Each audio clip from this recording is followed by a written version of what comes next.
Nuestra metrópoli tiene un plan. Conócelo de la mano de Libertad Zavala. Estamos a tiempo de lograrlo. 1.5 grados, el cambio que importa para nuestra metrópoli y para el mundo. Un podcast de Imeplan.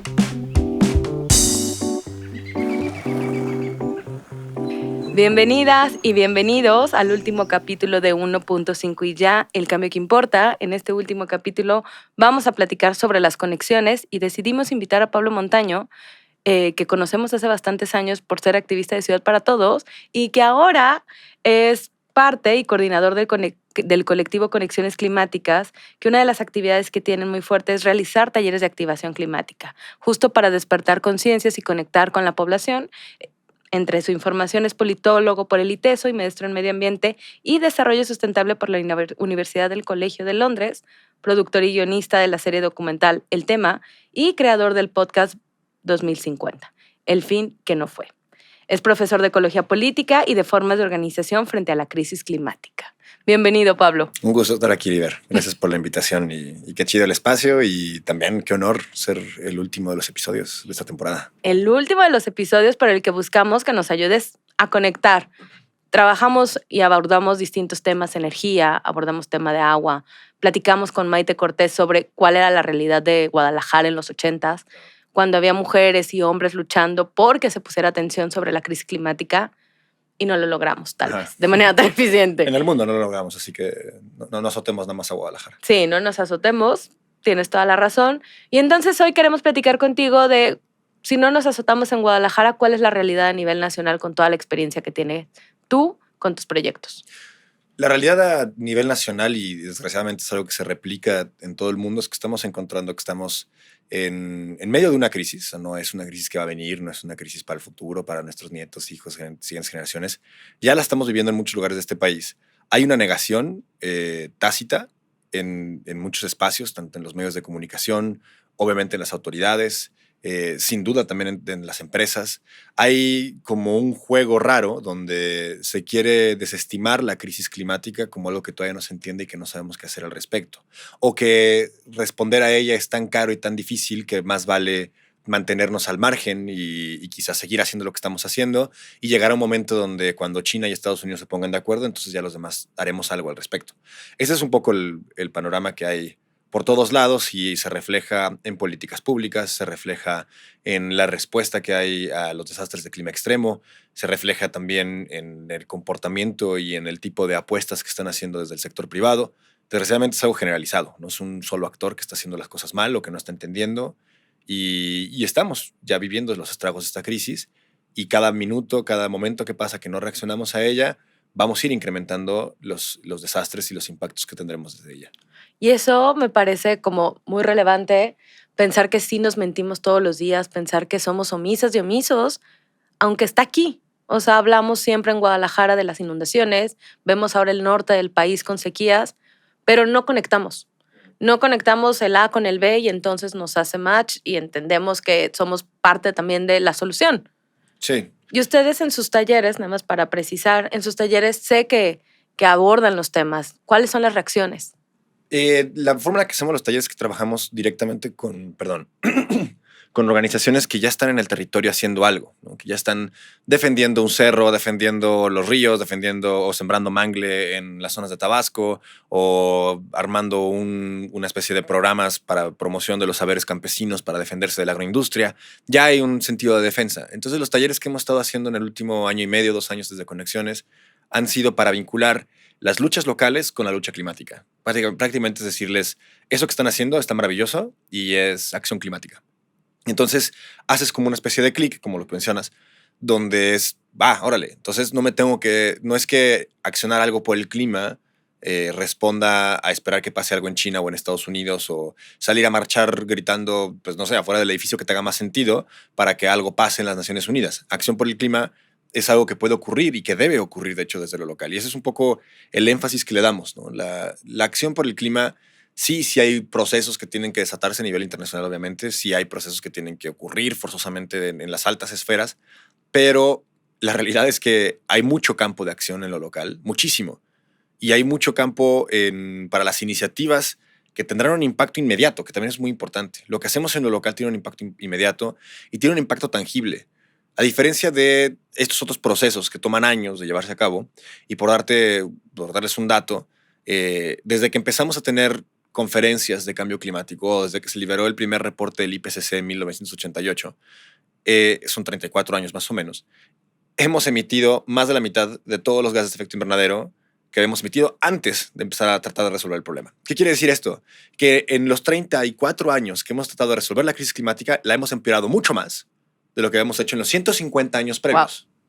¿No? Entonces, ¿qué te dice eso? Evidentemente, los procesos que se han dispuesto, los espacios que se han dispuesto para atender la crisis climática no funcionan, no están funcionando. ¿Qué quiere decir eso? ¿Que le demos la espalda a la COP? Mira, yo como organización, sí. Yo no me vuelvo a parar en una COP. Habrá quien le haga sentido pararse en esos espacios y sea muy importante que estén ahí, pero la realidad es que ese juego al que nos han invitado, al que nos han dicho es aquí donde se resuelve la crisis del clima, no es verdad. Porque no hemos visto cambios. No hemos visto cambios y sobre todo no puedes esperar cambios de un lugar que está cooptado por los mismos intereses y las mismas fuerzas que provocan esta crisis, ¿no? Esta crisis del clima tiene logotipos, tiene nombres, tiene apellidos. Y es muy importante tenerlo en cuenta cuando la enfrentamos. Porque es muy fácil caer en un discurso de es que no nos damos cuenta o nosotros no estamos haciendo suficiente.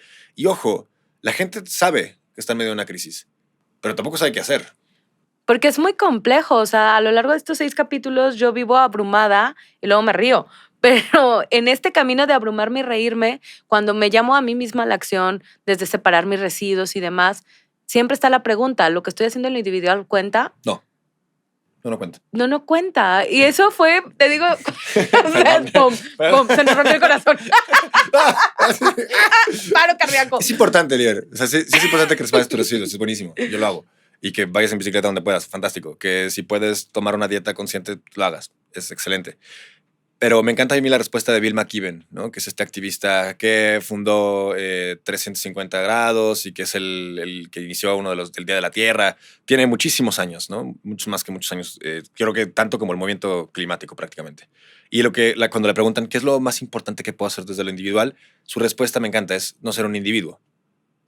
O sea, lo más importante que puedo hacer en lo individual es no ser un individuo. Y suena así como, no, organizarme. No conozco a mis vecinos, es lo primero que te dicen, ¿no? No importa, no te organizes con tus vecinos, probablemente te caen mal, no lo hagas. O sea, no tiene que ser ahí. O sea, puede ser en otros lados. O sea, porque luego queremos azotarnos como, no, es que como no soy una comunidad como Cherán, ¿no? O sea, o como una comunidad zapatista donde todo el mundo se conoce y se organiza. No hay problema. O sea, busquemos dónde te puedes organizar. O sea, ¿cuál es el espacio donde te organizas? Y ahí viene una búsqueda interna de pasiones, intereses. Y me encantó, o sea, jamás había escuchado la frase, pero me hace mucho sentido. Al final yo vengo de una colectiva feminista donde teníamos el mismo objetivo, ¿no? Que era visibilizar morras en ciertos temas. Y ahí entregamos el corazón, la pasión y le dedicamos tiempo. Lo mismo tendría que ser para ciertas luchas que no solo podemos enmarcar en la acción climática, o más bien que todas se enmarcan en la acción climática. Exacto. O sea, y es un tema que también me encanta mucho enfatizar cuando doy charlas o talleres, es súper ocioso tratar de hacer que a la gente lo que más le importe sea la crisis climática. No lo vamos a lograr. Nunca va a ser lo más importante en la vida de las personas la crisis climática. No. Sin embargo, ya hay cosas, personas, procesos, situaciones, paisajes que ya son los más importantes en la vida de las personas. Lo único que falta es hacerles el conecte. ¿Qué es lo más importante en tu vida, Liber? No sé, mis sobrinas. Tus sobrinas, exacto. Normalmente nos vamos a la familia. Sí. Sí, para mí lo más importante en mi vida son 3 personas, ¿no? O sea, mi esposa, mi hija y mi hijo. O sea, y luego, bueno, obviamente mi mamá, o sea, mis hermanos, sí. O sea, etcétera. Por ahí entran, ¿no? Pero saludos a mi familia extendida. Pero en realidad, o sea, la gente siempre se va a lo más inmediato. Sí. Lo más importante en mi vida es mi familia, o mis amigos, o mi salud, o mi tierra, o lo que sea. Todos estamos vinculados a la crisis del clima. Entonces, en el momento en el que entiendes que trabajar por el clima, que trabajar en una colectiva feminista tiene un componente climático súper importante, porque quienes más resienten la crisis del clima son las mujeres, por ejemplo. Sí. Las que más se ahogan en desastres de clima extremo, involucrando huracanes, inundaciones, son las mujeres. Las que más resienten la falta del agua son las mujeres. Entonces, hay cantidad de aristas que tú puedes jalar tus temas. Y no hay ni un solo tema que me ponga sobre la mesa que no se va a ver impactado sobre el clima. Entonces, lo que ya estemos haciendo, donde ya estemos organizados, simplemente hay que entender que este problema, que normalmente, y por un reflejo que es natural, hemos tratado de poner a un lado, porque hay estudios, ¿no? De tu capacidad como ser humano de entender y asumir problemáticas tiene un límite. Y cuando te plantean un problema que está, De este que tamaño. está por encima de tus capacidades de Sí. responder, tu respuesta natural y de defensa es, me voy a bloquear y esto lo voy a poner en una carpeta donde no voy a pensar en él porque está muy pinche horrible. Para el Pablo Sí. del futuro. Pablo del futuro, ya verá, y ahorita no voy a pensar en eso, ¿no? Porque ahí tengo que ir a recoger a mi mamá o tengo que ir a hacerle comida a mi hija. No sé, hay tantas cosas que tienes en lo inmediato que esa cosa gigantesca que me acaban de plantear, y eso es un problema que tenemos quienes comunicamos el clima, hemos fallado rotundamente en machetearle a la gente la cantidad de concentración de CO2 en la atmósfera, el derretimiento de los glaciares, el incremento del nivel del mar, un montón de cosas que se ven enormes. Sí, inalcanzables y que justo desde la acción individual dices, bueno, separar mi cartón y mi PET, cuando comparas las cantidades Sí, de sí. residuos sólidos urbanos de una urbe, Sí, claro. dices, ¿dónde estoy? Sí, exacto. Entonces, ¿qué toca? La verdad es que lo que toca es organizarnos y me encanta que este sea un podcast del IMEPLAN, porque hay un tema que es muy engañoso, que sentimos que las ciudades no son territorio. Y la ciudad es un territorio que requiere quien la defienda. Sí. Y que la defienda desde el entendimiento de esta ciudad y de esta metrópolis como un espacio que tiene ecosistemas, que no son hojas en blanco. Sus valles, su orografía, sus ríos subterráneos, sus ríos contaminados, todo esto es un territorio como lo es el Bosque de la Primavera, como lo es la Sierra de Tapalpa, como tantos territorios que tenemos ubicados. No es que eso sí es naturaleza. No, la ciudad tiene un dinamismo ecológico que tenemos que reconocer. ¿Por qué se inunda Patria? ¿Por qué se inundan tantas calles? ¿Por qué se inunda López Mateos? ¿Por qué estas sí y estas no? ¿Por qué hay más calor en ciertas zonas que en otras? ¿Por qué no tenemos el mismo clima en Guadalajara? ¿Por qué sí puede llover en el centro de Guadalajara y no en el norte? O sea, ¿qué está pasando? Y lo que pasa es que estamos ciegos a nuestro territorio. Porque nos confiamos de lo que vemos, ¿no? Y es lo mismo que planteabas hace rato. O sea, en lo inmediato que ves y tú ves gris. Tú ves urbe, tú ves desarrollo, y más bien lo asocias al desarrollo y a un desarrollo positivo. Te olvidaste que esto fue un valle, te olvidaste que esto tenía canales, que esto tenía ríos. Entonces creo que es ahí donde buscamos soluciones mágicas. Sí, y que no están tan lejos. O sea, la verdad es que las ciudades son súper plásticas. Sí, son flexibles. Las ciudades se cambian muchísimo. Son Sentimos resilientes. que son dificilísimas de mover, ¿no? O sea, si alguien nos hubiera dicho que la avenida Alcalde se iba a convertir en un paseo Alcalde hace 10 años, le hubiéramos dicho, no, estás loco. La cantidad de camiones, la cantidad de carros que pasan por ahí diario. O sea, los negocios que están ahí, que van a hacer. O sea, los hubiéramos mandado por un tubo, ¿no? En realidad, ya ahorita, y si te hubieras enseñado la postal de Paseo Alcalde, no sabrían si es ahorita o si fue hace 100 años que eso era Paseo Alcalde. Entonces, las ciudades se pueden moldear y se pueden moldear relativamente rápido, mucho más rápido que otros territorios. ¿Qué es lo que faltaría para la gente que vive en una ciudad? Entender la ciudad como un territorio. Número 1, conocerla. Y número 2, desde ese conocimiento, amarla y defenderla. Pero yo ahí me quedo pensando, queremos hacer esas transformaciones, Paseo Alcalde, la infraestructura ciclista, oferta de transporte público masivo, le apuestas, pero tampoco hay un cambio social. O sea, la gente no se apropia del territorio, no lo entiende como tal, pero tampoco está dispuesto a renunciar a sus privilegios individuales para trabajar en lo colectivo. Hay cierta gente que está, digamos, que ha comprado la narrativa de esta sociedad de consumo que nos tiene en esta crisis, ¿no? O sea, esta crisis del clima se responde únicamente desde el capitalismo. No hubiera sido posible desde otra lógica. Entonces, la respuesta a la crisis climática tiene que ser por fuerza anticapitalista y eso le va a ser muy incómodo a muchas personas. Entonces, ¿qué es lo que puedes hacer? Número 1, no te desgastes. Hay que escoger bien la audiencia y hay que escoger bien los espacios desde donde construir estas nuevas nociones y entendimientos del territorio. ¿Qué sí responde la gente en Guadalajara? La gente está defendiendo el bosque del Nixtiquil. A pesar de la presión inmobiliaria incesante que hay ahí, hay colectivos muy fuertes que están defendiendo el bosque del Nixtiquil. Y si el bosque del Nixtiquil no es una plancha de concreto en este momento, es gracias a ellos. Hay gente defendiendo el bosque de la primavera, hay gente defendiendo sus parques, hay gente defendiendo camellones, hay gente defendiendo árboles cuando escuchan una motosierra. Esas son manifestaciones de organización vecinal en defensa de un territorio. Nuestro territorio no tiene cañadas bellísimas, probablemente. Bueno, en algunos casos sí, en Zapopan sí tienes, pero no todos tenemos eso cerca. Entonces, ¿qué es lo que me toca defender que tengo yo cerca? Pues quizá mi parque, quizá mi camellón arbolado que me filtra algo del aire. Nuestras banquetas. Y desde la defensa del territorio, sí, quizá nos va a tomar mucho más tiempo convencer a la gente de que el automóvil no es la respuesta, ¿no?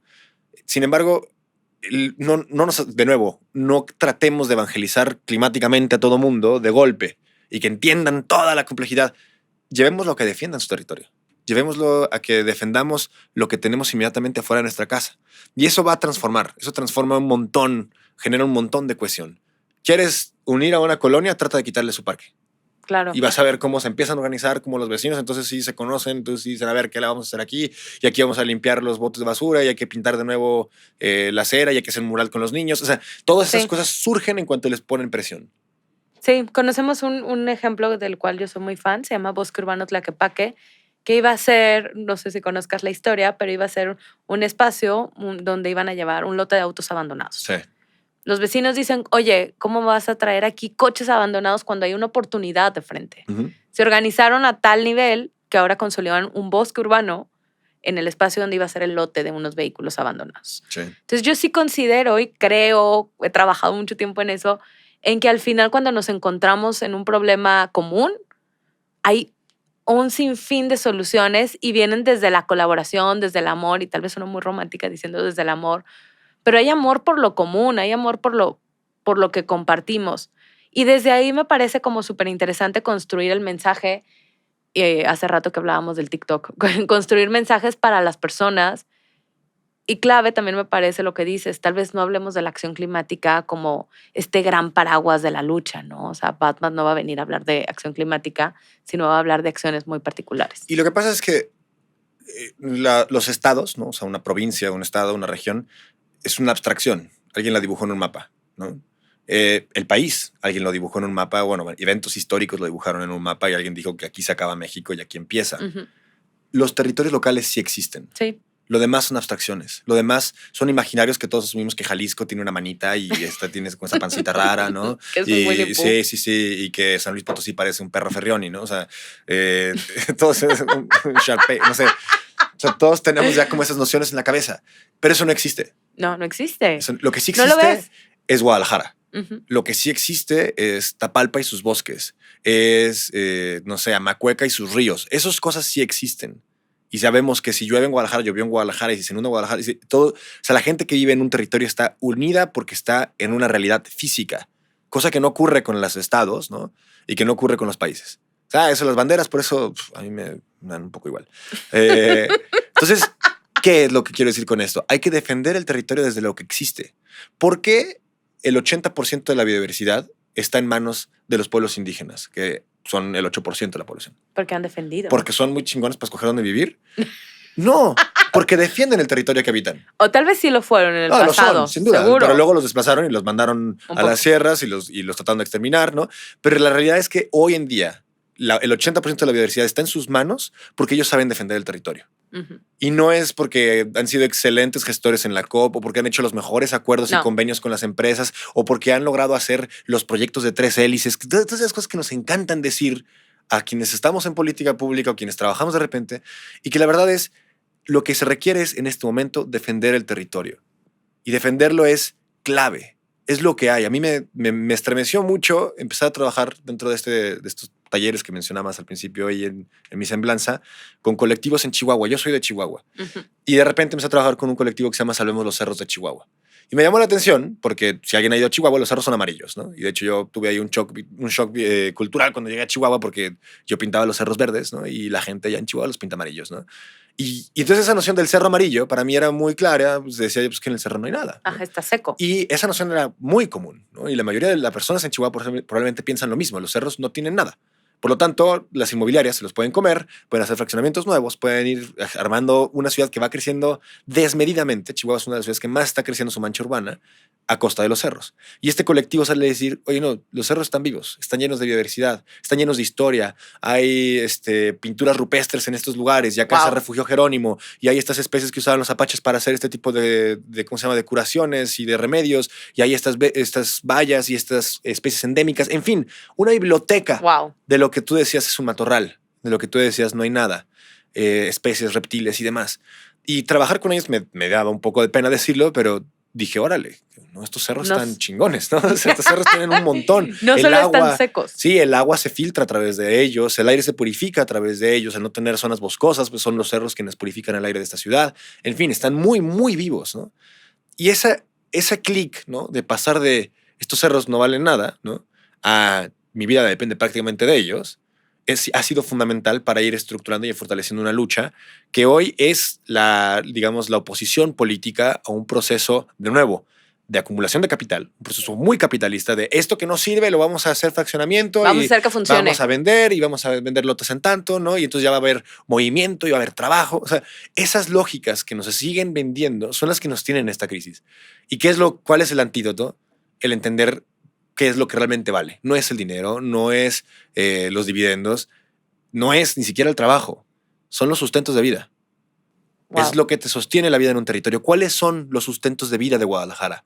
Por eso, en el momento en que hay un divorcio de tus sustentos de vida, tienes una crisis como la que tienes en Nuevo León, en Monterrey. Saludos a Mario Silva. ¿Dónde? Doctor, si nos está escuchando. Doctor, un fuerte abrazo. No, sí, un fuerte abrazo para Silva. Pero, ¿qué es lo que ocurre en Monterrey? Tienes una ciudad que se divorció de su entorno, que su lógica entera de orgullo está basada en la industria y somos el corazón industrial de México y entonces nadie toque la industria cuando hay una crisis y tienes gente bañándose con agua de garrafón, pero no tiene agua en su llave. ¿Por qué? Porque la industria sí tiene garantizada el agua, ellos no. Y porque la industria es buena y te va a Y la dar industria agua. no se toca porque da empleos. Perdón, pero el empleo es un intercambio. Yo hago algo porque a ti te conviene que yo lo haga. No es una dádiva. Y lo mismo, el entorno te está sosteniendo el negocio. Y si cuando el negocio se está acabando el entorno, es momento de cambiar las reglas, cambiar la lógica. Oye, pero es que es legal, las concesiones se las dio con agua. No importa. Dibujamos un montón de líneas en el suelo y nos hemos metido en esta crisis por imaginarios. Sí. Por imaginarios que hasta cierto punto nos dan orden, ¿no? Que luego es lo que no nos gusta también perder. O sea, en medio de toda esta crisis, los miedos nos dominan y entonces caemos en... Y es que estos imaginarios nos dan orden Ajá. para sostener la ficción que vivimos. Sí. Porque nuestra sociedad es un divorcio. O sea, Ni casada estoy, ya me divorciaste 2 veces. Yo 2 veces divorciada, pero sí. Liber, lo siento mucho, pero en realidad es que hemos dibujado estos imaginarios. Digo, me voy a meter aquí con una propuesta de cambio de nombre para la segunda temporada. Ay. Pero además de que, si no se apuran, van a tener que cambiarlo pronto. Porque 1.5 y ya, el 1.5 es un imaginario. Sí. O sea, es como si yo te preguntara, ¿cuánta fiebre quieres tener? O sea, ¿quieres llegar hasta los 38.5 de fiebre? O a los 40. O le paramos a los 38.2 o que no me dé fiebre en primer lugar. Claro. Es una línea muy rara que se dibujó en el suelo y era para poder tener una conversación. Entiendo obviamente la practicidad de que alguien dijera, oigan, ¿cuánto es lo más que podemos incrementar la temperatura de la Tierra? O sea, Yo creo que... idealmente nada, güey, porque pasan cosas, ¿no? O sea, es como, idealmente, ¿cuánta fiebre puedes traer? O sea, de preferencia nada, porque desde los 37.5 ya me siento medio jodido. Sí, no eres funcional, Nuestro bla, planeta bla, bla. tiene 38.2 de fiebre, si fuera esto un cuerpo, ¿no? ¿Qué es un cuerpo, no? O sea, en realidad es un organismo vivo. El planeta en sí tiene sus propios ciclos. Entonces, decir, no, hay que llevarlo hasta 38.5, estar orientados para llegar hasta 39, que es donde estamos ahorita, 39.7 si todo el mundo cumple lo que se prometió en Glasgow, ¿no? ¿Qué es eso, no? Hicimos promesas y hacemos una medición ahora y no sabemos, es más, no las estamos cumpliendo. No las estamos cumpliendo, pero sabemos perfectamente qué estamos haciendo y eso es lo peligroso. Uh-huh. O sea, desde los estudios que hizo la petrolera Shell en 1960, finales, sabían con escalofriante exactitud el incremento que tendrían, según sus proyecciones de incremento de ventas de la industria fósil, y sabían exactamente qué iba a pasar con el incremento del nivel del mar. Lo sabíamos desde 1968. Pero hemos decidido, bueno, ellos han decidido, es muy importante poner la culpa donde va. A mí nadie me preguntó, ¿no? O sea, sí, yo nací, crecí, coloreé patitos y hice cosas en mi vida. Pintaste cerros verdes. Sí, pintaba cerros verdes, después los pinté amarillos, ¿no? En fin. Pero Shell, en ese tiempo que yo crecí, ¿sí? Decidió invertir dinero en esconder esa información y en cambiar la conversación del clima a ¿realmente sabemos si somos los seres humanos los que estamos provocando? ¿Realmente está pasando un clima? ¿No es algo cíclico? ¿No es que cada tantos miles de años el planeta se vuelve a calentar? Eso es en lo que invirtieron dinero, en sembrar. Y hay reportes que salieron, que se publicaron hace un par de años, donde el objetivo era sembrar una duda razonable, nada más. Wow, y ahí nos perdemos. O sea, si de por sí el problema es gigantesco, la información disponible también se vuelve un tema, porque ¿quién está soltando esta información con qué intereses? Claro. ¿Cómo llegar a la fuente? Y creo que para ir cerrando, cómo llegar a la fuente es defender lo que tenemos inmediato. ¿Y esa es nuestra fuente? Esa es nuestra fuente. O sea, la inspiración no la vamos a encontrar probablemente ni siquiera de movimientos globales. No la vamos a encontrar de líderes que de repente llega, y ojalá y llegue a la Casa Blanca, quién sabe, Alexandria Ocasio-Cortez. Ojalá, digo, fantástico. Fantástica. Ajá, pero la esperanza va a venir de que entendamos dónde estamos parados. Que volvamos a los esenciales, a lo que nos da vida, al suelo, al territorio que nos sustenta, al agua que corre por él, y lo defendamos. Ahí va a estar la esperanza. La esperanza yo la encuentro en una comunidad que se organiza, por ejemplo, que lo hicimos tuvimos ese privilegio este año de participar en protestas en La Paz contra un puerto de megacruceros, que lo frenaron. O sea, Sí. después de activarse, después de involucrarse, la comunidad logró frenar que el promovente, la autoridad no hizo nada, pero el promovente del proyecto lo retiró cuando vio que había muchas protestas. Y en Cozumel la gente se organizó, protestó, promovieron un amparo que les concedieron una suspensión definitiva y también está frenado un puerto de megacruceros en Cozumel. Y en Chihuahua también la gente que se está organizando. Ahí están las historias de esperanza, no las esperemos fuera. Y el concierto de las naciones y las noticias globales van a ser una fuente de mucha inestabilidad emocional y de mucho peso. Pero vamos a encontrar la esperanza en la coordinación que tengamos con nuestras vecinas, vecinos, amigos, amigas, colectivas, colectivos. Y aquí son no tiene que ser tu vecino. Si te cae mal tu vecino, no te preocupes.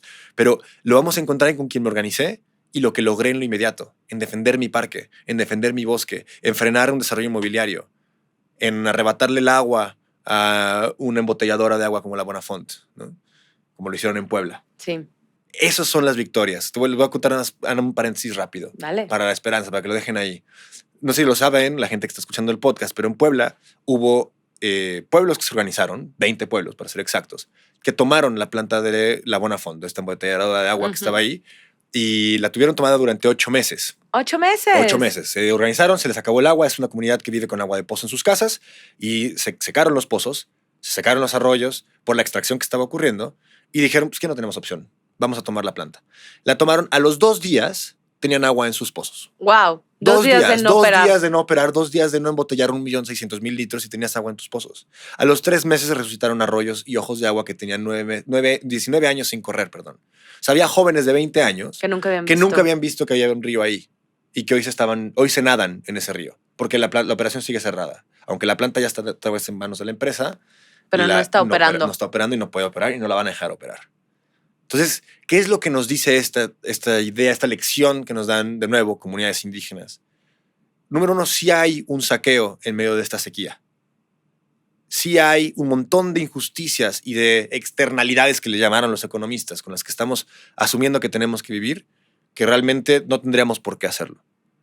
Nuestro territorio tiene soluciones en lo local, en lo cercano, en lo inmediato. Y sí, en lo colectivo. Hay un montón de cosas que tienen que pasar en lo global. Tenemos que frenar la extracción de combustibles fósiles sí o sí. Tenemos que parar un modelo económico que está centrado en el crecimiento económico infinito, que no se puede. Así lo hagas con paneles solares y hamburguesas de soya. No se puede. O sea, no puedes crecer infinito en un planeta finito. Grábatelo, ¿no? Escríbetelo en la frente. Otro podcast con ese nombre. Otro podcast, por favor. Sí. Wow, yo sabía que tú tenías que cerrar con nosotros este último capítulo de la temporada, porque cerrar con esperanza, pero cerrar con una esperanza posible. Y una esperanza de acción. La esperanza, desgraciadamente, en el español esconde sí, como la espera. divina, ¿no? Y como la divinidad. Está escondido ahí el espérate, ¿no? Esperanza, ¿no? Sí, no. Y no, la esperanza se tiene que ir a buscar. Nada de los cambios sociales que hemos vivido y que hemos visto y que estudiamos y que nos encantan ocurren porque es un momento social ya que tocaba. No. Las mujeres nunca habían llegado a votar de no ser porque hubo mujeres que rompieron vidrios. Sí. Que rayaron edificios. Nunca hubiéramos despertado los hombres un buen día y dicho, ya, Juanjo, hay que dejarlas votar. O sea, ¿qué tal si les damos chance? Porque está jodido, cabrón. Van 150 años de democracia y no las dejamos votar, güey. Sí, no pasó. Nunca pasaría así. Las personas negras en Estados Unidos nunca habían tenido sus derechos y nunca habían ido a las mismas universidades y se hubieran sentado en los mismos lugares del camión si no hubiera habido quien protestara, quien rompiera las reglas, quien saliera a marchar, quien hiciera sentir incómodo y amenazado al poder. Ojo, no es nada más. La gente se clava en Martin Luther King, pero para que Martin Luther King tuviera éxito hubo un Malcolm X que fue mucho más radical. Pero también hubo un convencimiento, hubo un trabajo de equipo.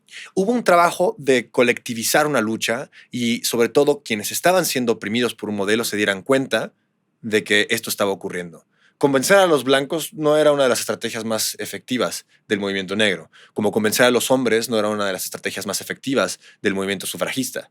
Era yo, mujer, quiero que tú, otra mujer, te des cuenta de que estamos siendo oprimidas y que es nuestro derecho. Y entonces nos encabronemos. Y entonces hagamos algo al respecto. Y es lo mismo aquí el mensaje, ¿no? Vamos encabronándonos y organizándonos. pues encabronadas, organizadas y casada y divorciada 2 veces, nos despedimos el día de hoy de este podcast y de esta temporada. Muchas gracias, Pablo. Muchas gracias, Oliver. Qué gran conversación. Mira, corazones, corazones, corazones, muchas risas y mucha reflexión. Qué chido. Información para la acción, como dice Maite. Pues ahí estamos, seguimos aquí chambeándole por todos lados. Gracias, Oliver. Antes de que nos vayamos, Pablo, siempre se me olvidan tus redes sociales. Me pueden encontrar en todas las redes como @PabloMontanoB. Y de la organización en la que coordino se llama Conexiones Climáticas, la encuentran como @Cclimáticas o @Conexiones Climáticas, y hay una campaña climática permanente en la que participamos que se llama La Colectiva. Perfecto. Muchísimas gracias, Pablo. Pues aquí cerramos esta aventura. Esto fue 1.5 y ya, el cambio que importa. Ahora que ya conocemos otras acciones para frenar los efectos del cambio climático en nuestra metrópoli, ¿qué vas a hacer tú? Déjanos tus comentarios en nuestras redes sociales.